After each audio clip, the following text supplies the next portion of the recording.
The Great Trouble, Part 3: The Investigation. In most of the Broad Street houses, every floor and in some every room contained a separate family.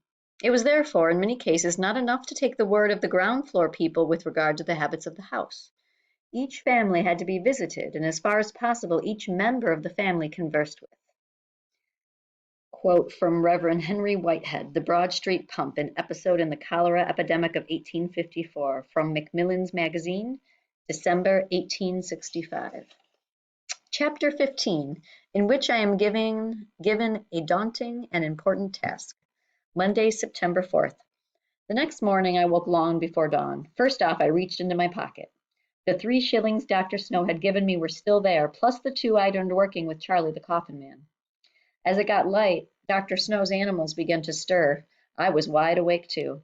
I decided to bring Mrs. Miggle the 2 shillings I owed from last week. She'd be glad to have the money. I had another reason, too. Losing Bernie had made me anxious about Henry.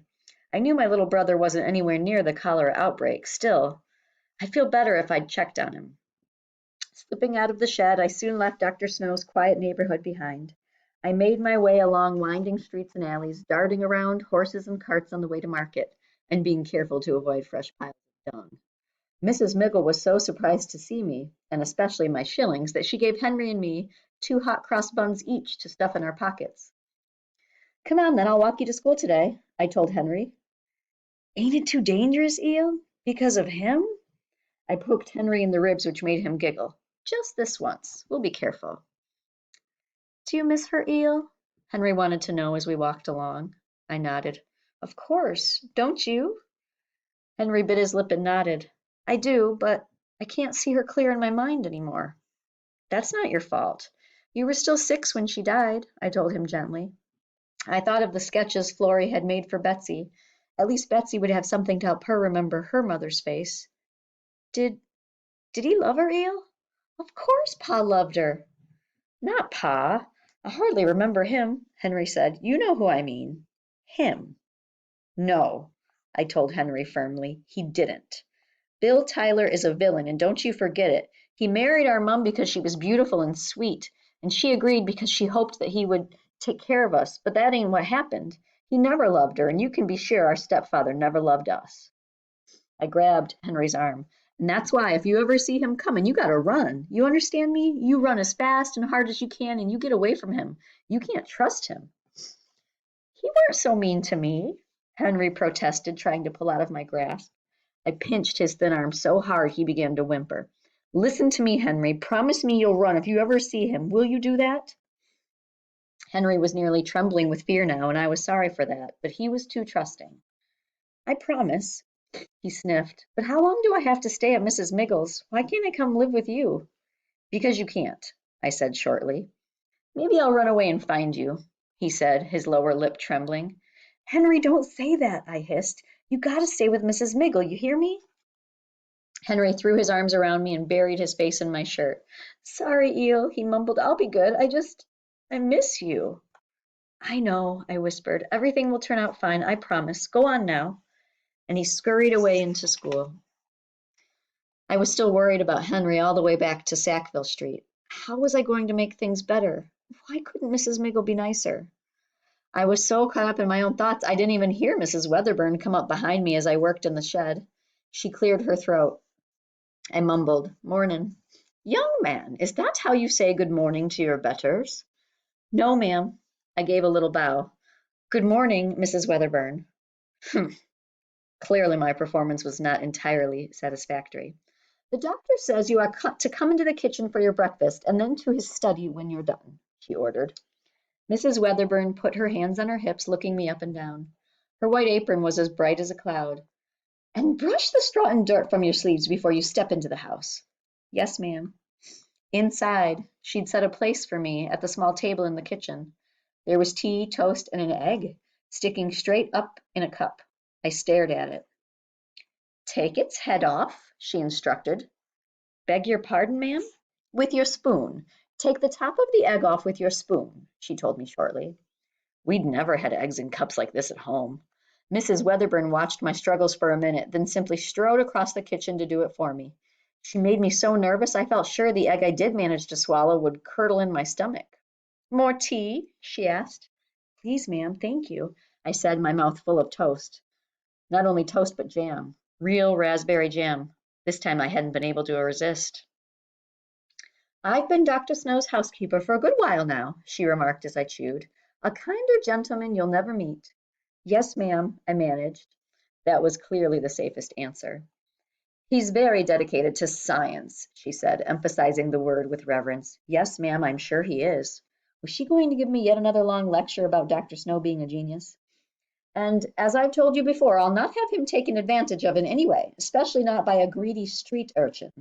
But Mrs. Weatherburn, I protested, putting down my mug of tea. I hoped she wouldn't see that my hand was shaking a little. I wouldn't. For answer, she just eyed me coolly and picked up my plate. There was one crust left, and I would have eaten it if I could have. Dr. Snow appeared in the doorway. Ah, there you are, loitering over your tea. Tomorrow, Eel, present yourself at 6:30. We don't have a moment to lose. For now, follow me. I felt even more nervous as I trailed the doctor to his study. What if I bumped into something? I felt Mrs. Weatherburn's eyes boring into my back. I stopped in the doorway. Sir, are you sure it's all right for me to come in? It seems like a great library or a grand museum. Dr. Snow chuckled and waved me closer. Come in, I want to show you something. Put your eye here. He gestured toward the microscope on the table. It's a beautiful microscope, I said, venturing closer. It's a bit like a church organ, ain't it, sir? Dr. Snow seemed surprised. What makes you say that? Well, it's mysterious-like, I said. Just looking at it makes you scratch your head trying to figure out exactly what it might do, but I expect if you know how to use it, then it ain't a mystery at all. And then without thinking, I said, Mum had a piano forte once. Dr. Snow stared at me for a long minute as if he thought I might say more, but I clammed up. He was still expecting me to look through the microscope. Bending to the instrument, I put one eye to the glass piece and squinted the other one shut. Can you tell what you are seeing? Not really, though I can guess it's water that you got from the Broad Street pump. I glanced up at him. Have you found it, sir? Can you see the cholera poison in this water? No.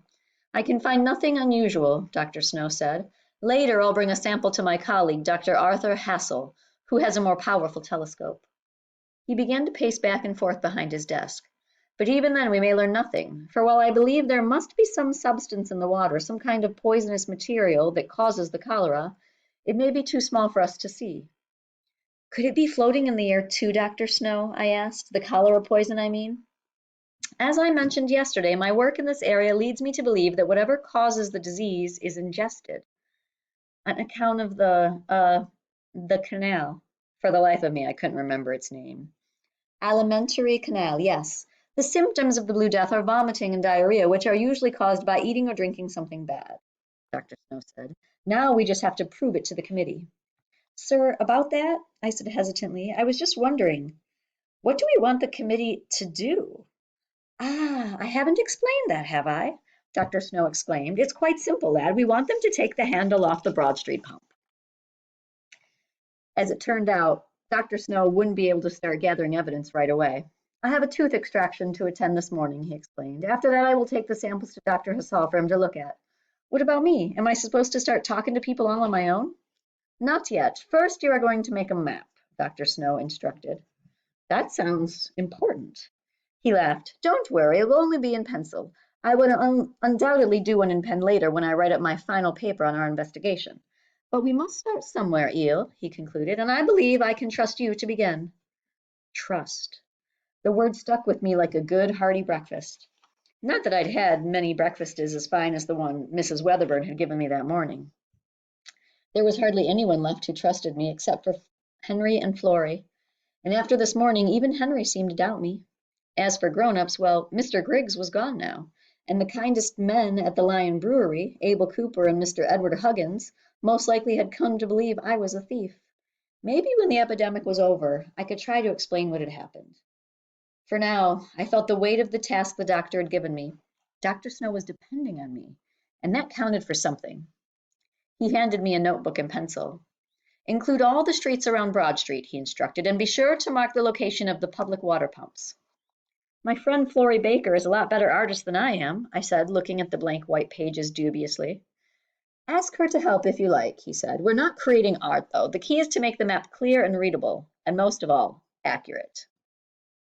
Now, it's one thing to be able to find your way around London, and quite another to make a map on paper.